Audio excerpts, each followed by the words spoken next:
Lily and Sam were best friends. They liked to read books and play games together.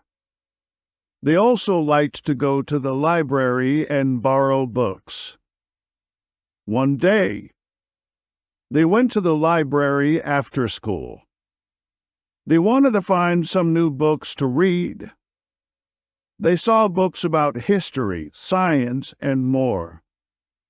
They also saw a book that looked very old and strange.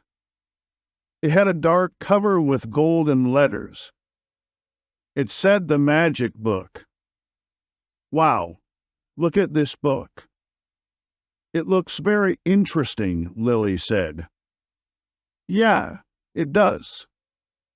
I wonder what it's about, Sam said. Let's borrow it and find out, Lily said. Okay, let's do it, Sam said. They took the book and went to the librarian. The librarian scanned the book and gave it to them. Here you go. Enjoy your book, the librarian said. Thank you, Lily and Sam said. Exiting the library, they headed to Lily's house, eager to read the book together. In Lily's room, they sat on her bed, opened the book, and found a message on the first page. Welcome to the Magic Book. This is not an ordinary book. This is a book that can take you to different worlds. All you have to do is say the name of the world you want to visit and turn the page. But be careful. Some worlds are dangerous and some are friendly. You can only stay in each world for 1 hour. If you want to return to your own world, just say home and turn the page again. Have fun and good luck. Lily and Sam were amazed by the message. They couldn't believe that such a book existed. Wow, this is incredible. This book can take us to different worlds, Lily said. This is awesome. Where do you want to go first? Sam asked. Let me think. How about a fairy tale world? Lily suggested. A fairy tale world. That sounds fun. Let's do it, Sam agreed. They said fairy tale world together and turned the page. Suddenly, they felt a strange sensation in their bodies. They felt like they were spinning and falling at the same time. They closed their eyes and screamed. When they opened their eyes again, they found themselves in a different place. They were in a forest with tall trees and colorful flowers. They saw some animals running around, such as rabbits, squirrels, and birds. They also heard some music coming from somewhere. They looked at each other and smiled. We did it. We're in a fairy tale world, Lily exclaimed. This is amazing. Look at this place. It's so beautiful, Sam exclaimed. They started to explore the forest. They saw some mushrooms that were bigger than them. They saw some butterflies that sparkled like jewels. They followed the music and came to a clearing where they saw a big castle. It was made of stone and had many towers and windows. It had a big gate with a sign that said, "Welcome to Fairy Tale Land." They entered the gate and saw many people dressed in fancy clothes. They also saw some characters from their favorite fairy tales, such as Cinderella, Sleeping Beauty, Little Red Riding Hood, Hansel and Gretel, and more. They were greeted by a man who wore a crown and a robe. He had a long beard and a kind smile. "Hello there, my dear children. Welcome to Fairytale Land. I'm King Arthur, the ruler of this land," he said. "Hello, Your Majesty. We are Lily and Sam," they said politely. "It's a pleasure to meet you both," he said warmly. He invited them to join him for a feast in his castle. He introduced them to his wife, Queen Guinevere, and his son, Prince Lancelot. He also introduced them to his friends Merlin the Wizard, Robin Hood the Outlaw, Peter Pan the Boy Who Never Grew Up, and more. They had a wonderful time eating, drinking, dancing, and talking with the fairy tale characters. They learned a lot about their stories and adventures. They felt happy and excited. They had a wonderful time in the fairy tale world. But then something unexpected happened. A loud noise interrupted their fun. They heard a roar and a crash. They saw smoke and fire. They looked outside and saw a huge dragon flying over the castle. It had red scales, yellow eyes, and sharp teeth. It breathed fire and destroyed everything in its path. It was the dragon that guarded the magic book. It had followed them to the fairy tale world. It was angry and hungry. It wanted its book back. And it wanted to eat them. "It's the dragon. It's here to kill us," King Arthur shouted. "Quick, everyone, get inside the castle. We have to defend ourselves," Queen Guinevere shouted. "Father, Mother, what's going on? Who are these children? Why is the dragon here?" Prince Lancelot asked. "They are Lily and Sam. They are our guests. They came from another world with a magic book. The dragon wants the book.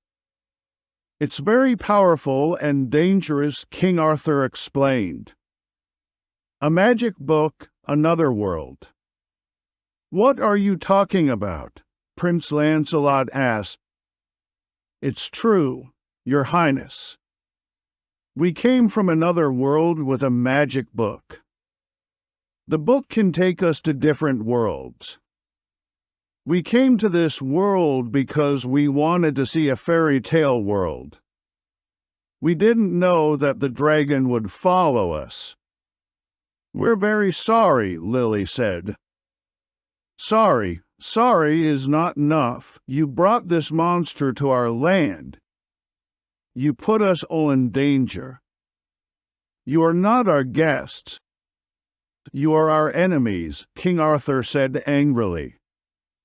He grabbed the magic book from Lily's hand and threw it to the ground. He drew his sword and pointed it at Lily and Sam. Merlin stopped him. "Wait, Your Majesty, don't do it. They are not our enemies. They are innocent. They didn't mean to harm us. They just made a mistake," Merlin said. A mistake that could cost us our lives. How can you trust them?" "How do you know they are not lying?" King Arthur asked.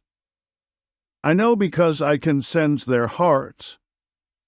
They are pure and good. They have no evil intentions. They are just curious and adventurous. They deserve a chance to prove themselves." Merlin said. "Prove themselves? How?" King Arthur asked. "By helping us defeat the dragon. By using the magic book to send it back to where it came from," Merlin said.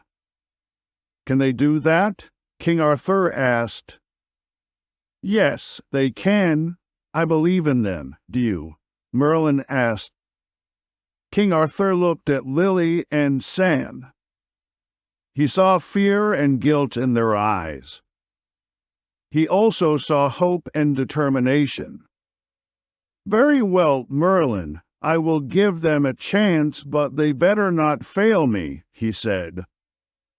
He picked up the magic book and gave it back to Lily.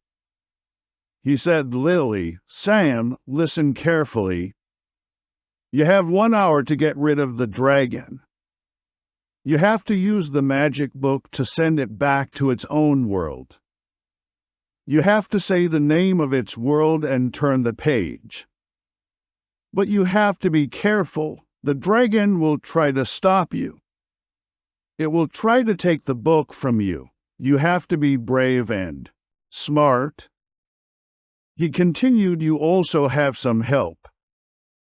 I will send some of my best knights with you. They will protect you from the dragon's attacks. They will also distract the dragon while you use the book. He added, but remember, you only have 1 hour. If you don't succeed in 1 hour, you will be stuck in this world forever. And so will the dragon. He finished, do you understand? Lily and Sam nodded nervously. There is only 1 hour. They had 1 hour to return home. Lily and Sam opened their eyes again and found themselves in another place. They were in a dark and scary world. They saw mountains of fire and rivers of lava. They saw bones everywhere. There is no sign of life. They realized that they were in Draconia, the world of the dragon. They also realized that they were not alone. The dragon was with them. It was angry and hungry. It wanted to kill them.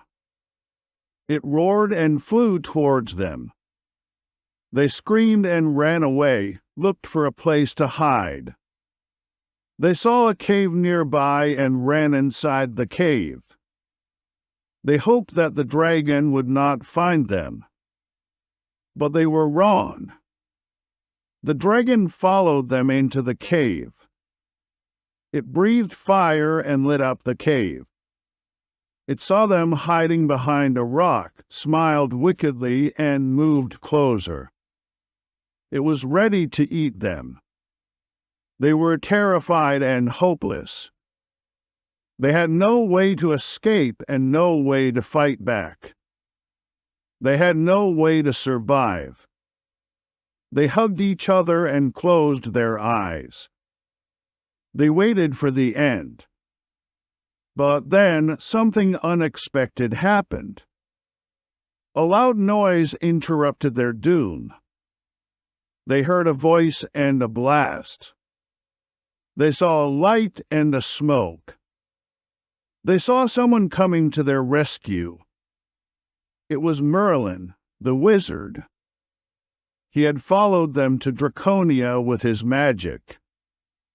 He had used the magic book to find them.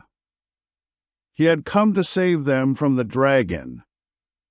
He cast a spell and shot a beam of light at the dragon. The beam hit the dragon's head and knocked it down. The dragon fell to the ground and stopped moving. It was unconscious or dead. Merlin ran to Lily and Sam and helped them up. Are you okay, my dear children? He asked. Yes, we are. Thank you, Merlin. You saved our lives, they said gratefully. You're welcome, my dear children. I'm glad you're safe, he said warmly. He took the magic book from Lily's hand and looked at it. We have to go back now. We don't have much time left. We have to say home and turn the page, he said urgently. Okay, let's do it, they said quickly. They said home together and turned the page. Suddenly, they felt a strange sensation in their bodies again. They felt like they were spinning and falling at the same time. They closed their eyes and screamed. When they opened their eyes again, they found themselves in their own world again. They were back in Lily's room. They saw her bed, her books, her toys, and her posters. They saw everything as it was before they left. He said, "We did it. We're back. We're home." They had done it. They had proved themselves and had returned home.